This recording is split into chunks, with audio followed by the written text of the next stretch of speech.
प्रभु तेरी वाणी जीवन की रोटी, नयनों की ज्योति, अंधेरा मिटाती।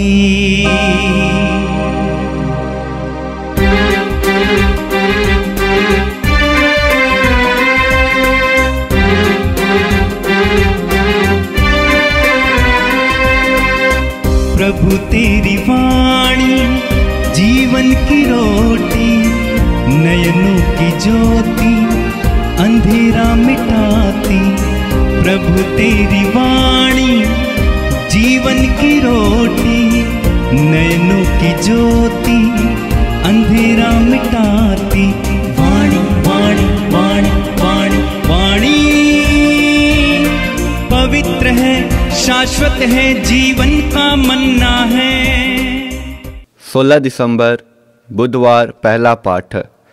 नबी सायस का ग्रंथ, अध्याय 45, वचन संख्याएं 6 से 8, 18, 21 से 26 तक।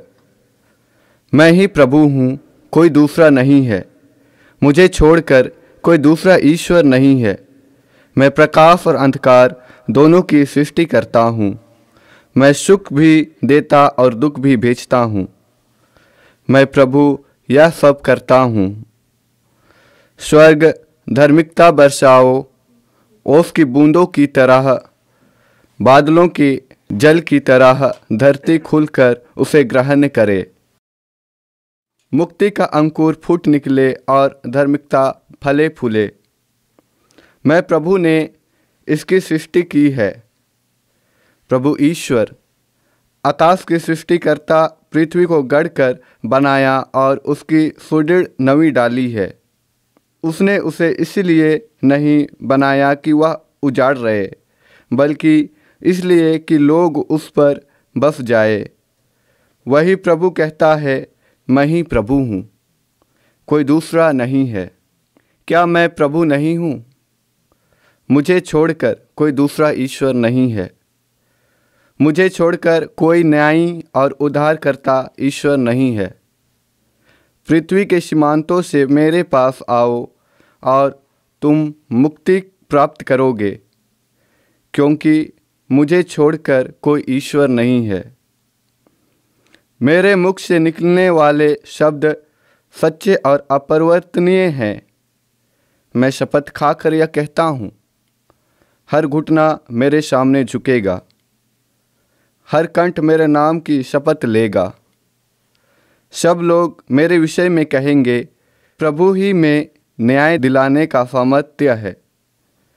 जो उससे बैर करते हैं वे सब लज्जित होकर उसके पास आएंगे। इस्राएल की समस्त प्रजा प्रभु द्वारा विजय होगी और प्रभु पर गौरव करेगी। यह प्रभु की वाणी है। संत लूकस के अनुसार पवित्र सुसमाचार, अध्याय 7, वाक्य 19 से 23 तक। योहन ने अपने 2 शिष्यों को बुलाकर यीशु के पास ये पूछने भेजा, क्या आप ही वो हैं जो आने वाले हैं, या हम किसी दूसरे की प्रतीक्षा करें?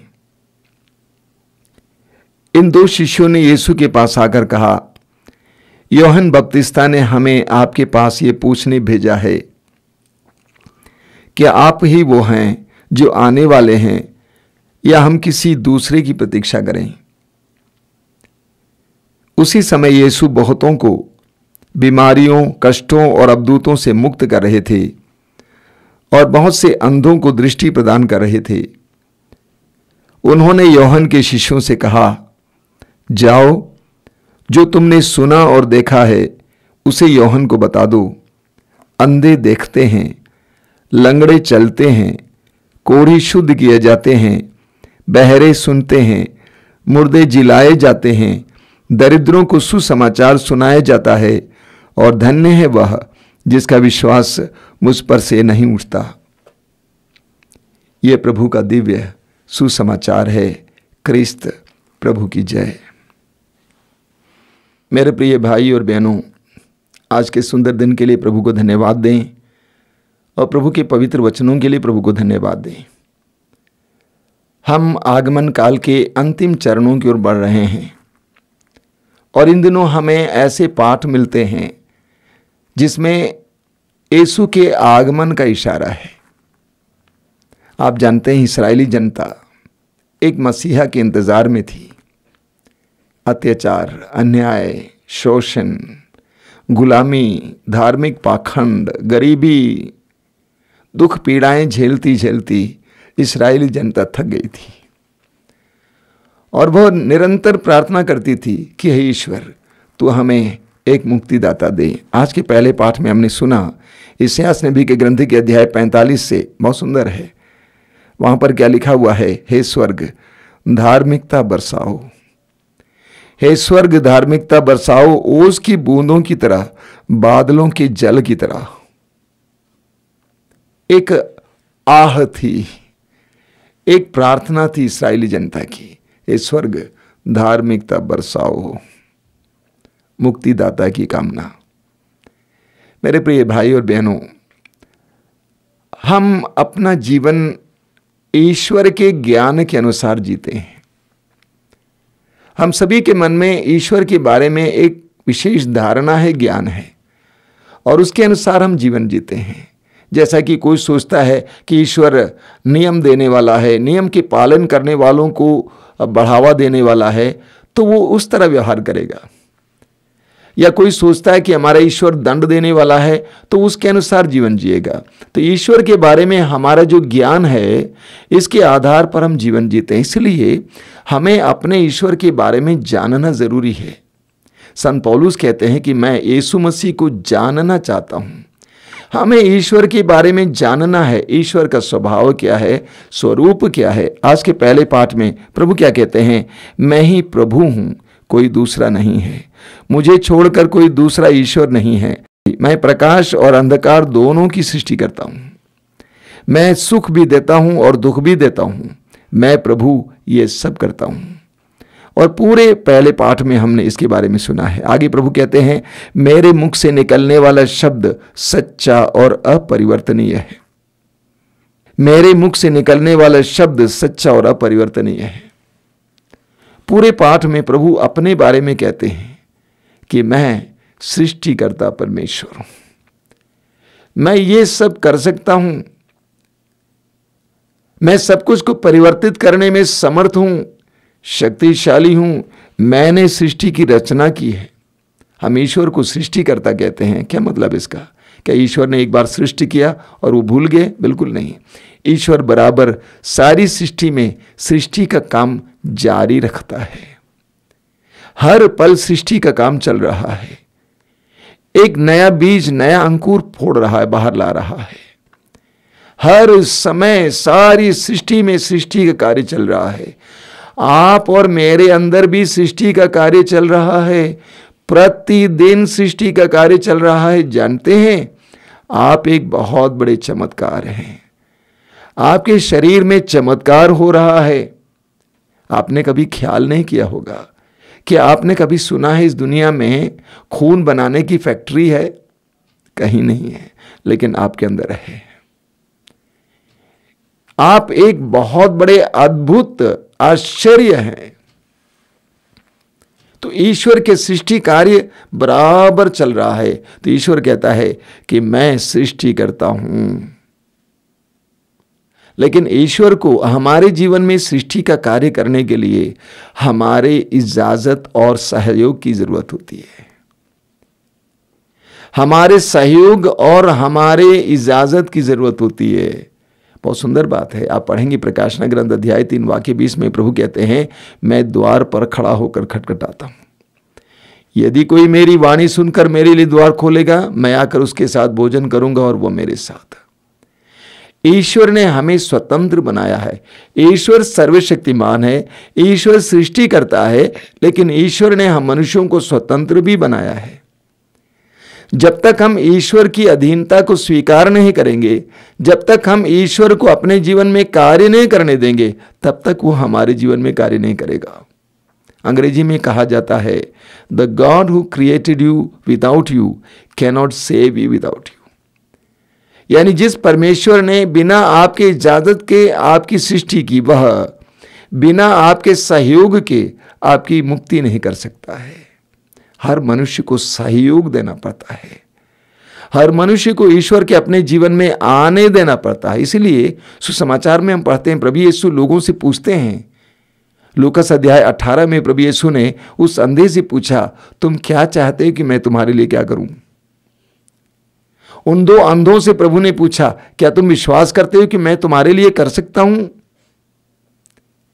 सुसमाचार में हम पढ़ते हैं, मत्ती के सुसमाचार के अध्याय 13 में, कि प्रभु यीशु अपने ही नगर नाजरत गए और वहां के लोगों ने यीशु का तिरस्कार किया।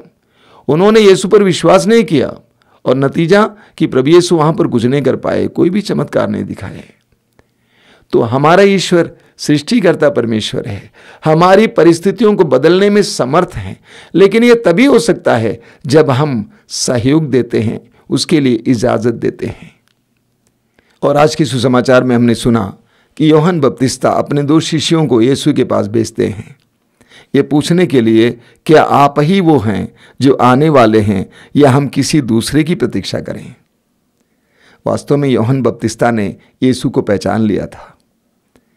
ये अपने लिए नहीं भेजे वो, बल्कि इन शिष्यों के लिए भेजा, ताकि शिष्य यीशु को स्वयं सुने और शिष्य यीशु के कार्यों को स्वयं देखें और शिष्य यीशु के साक्षी बने। तो प्रभु यीशु ने क्या जवाब दिया? वहां पे लिखा हुआ है, उसी समय यीशु बहुतों को बीमारियों, कष्टों और अबदूतों से मुक्त कर रहे थे और बहुत से अंधों को दृष्टि प्रदान कर रहे थे। तो प्रभु यीशु ने क्या कहा? प्रभु यीशु ने कहा, जो कुछ तुमने सुना और देखा है उसे यूहन्ना को बता दो। जो कुछ तुमने सुना और देखा है वो यूहन्ना को बताओ।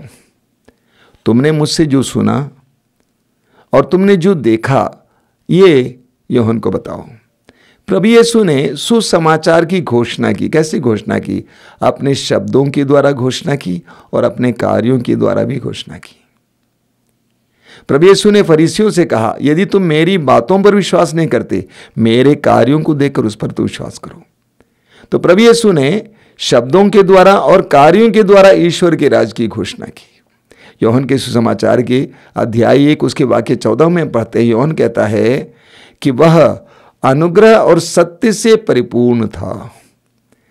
वह अनुग्रह और सत्य से परिपूर्ण था। यीशु के मुंह से ईश्वर के सत्य, ईश्वर के ज्ञान की बातें निकलती थी। ईश्वर के राज्य के बारे में रहस्य निकलते थे और लोग उसको बड़े चाव से सुनते थे। और यीशु के शरीर से अनुग्रह बहता था, आशीष बहती थी, कृपा बहती थी। वचन में लिखा हुआ है, जितनों ने उन्हें स्पर्श किया वे सभी चंगे हो गए। आपने सुना है कि किस तरह वो नारी जो 12 वर्षों से रक्तस्राव से पीड़ित थी, यीशु के कपड़े के पल्ले को छू लेती है और चंगी हो जाती है। आप पढ़ेंगे लूकास के सुसमाचार के अध्याय 6 वाक्य 19 में लिखा हुआ है, सभी लोग यीशु को स्पर्श करने का प्रयत्न करते थे क्योंकि उनके शरीर से शक्ति निकलती थी और सब रोगियों को चंगा करती थी। तो प्रभु यीशु के मुंह से ईश्वर के सामर्थ्यपूर्ण शब्द निकलते थे, उसके द्वारा ईश्वरीय रहस्य प्रकट हो जाते थे और उसके साथ साथ प्रभु यीशु के शरीर से ईश्वर का सामर्थ्य बहता था। शब्दों के द्वारा और कार्यों के द्वारा यीशु ने यह प्रकट किया, यह साबित किया कि वह पिता परमेश्वर के द्वारा भेजा गया मसीह है। यीशु ने अपने वचनों के द्वारा और अपने कार्यों के द्वारा प्रकट किया कि वह ईश्वर के द्वारा भेजा गया मसीह है। यूहन्ना के सुसमाचार के अध्याय 8 उसके वाक्य 32 में प्रभु यीशु कहते हैं, तुम सत्य को पहचान जाओगे और सत्य तुम्हें स्वतंत्र कर देगा। ये सत्य कौन है? यीशु है। यीशु को पहचान जाओगे, तुम स्वतंत्र हो जाओगे। हम जितना यीशु को जानेंगे, पहचानेंगे, उतना हम स्वतंत्र होते जाएंगे।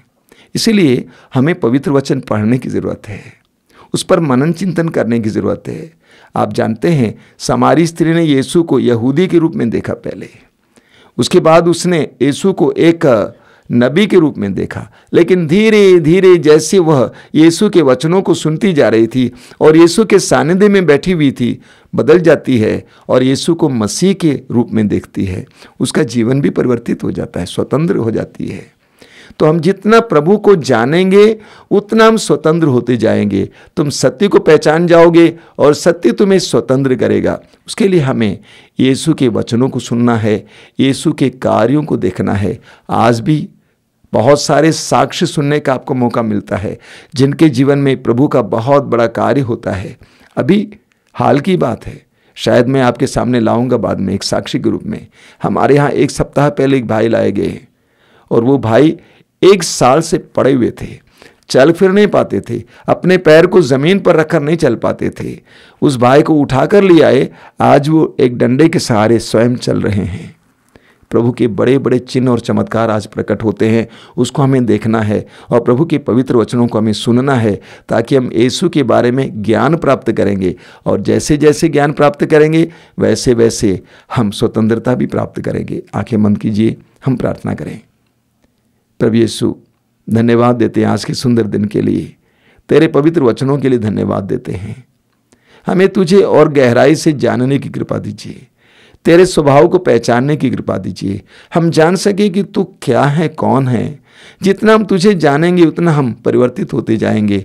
जिस तरह यूहन्ना बपतिस्ता के शिष्य तेरे पास आए और पूछे कि क्या आप वही हैं या हम किसी और का इंतज़ार करें। प्रभु यीशु, हमें तेरे पास आने की कृपा दीजिए ताकि हम तुझे देख सकें, तेरे वचनों को सुन सकें, तेरे कार्यों को देख सकें और ये दृढ़ धारणा अपने में धारण कर सके कि तू ही मसीहा है, तू ही ईश्वर का भेजा हुआ है। प्रभु यीशु, इन वचनों को सुनने वाले मेरे भाई बहनों को आशीर्वाद दीजिए। आज का संपूर्ण दिन तेरे पवित्र नाम की शक्ति से उनके लिए सफलता का दिन हो। वे जहाँ कहीं भी जाएं उनको सुरक्षा मिले, अंधकार की शक्ति से, दुष्ट आत्माओं से, हर प्रकार के रोग से और रोग के कीटाणु से भी बचे रहें। आमीन। प्रभु तेरी वाणी जीवन की रोटी, नयनों की ज्योति अंधेरा मिटाती। वाणी वाणी वाणी वाणी वाणी पवित्र है, शाश्वत है, जीवन का मन्ना है।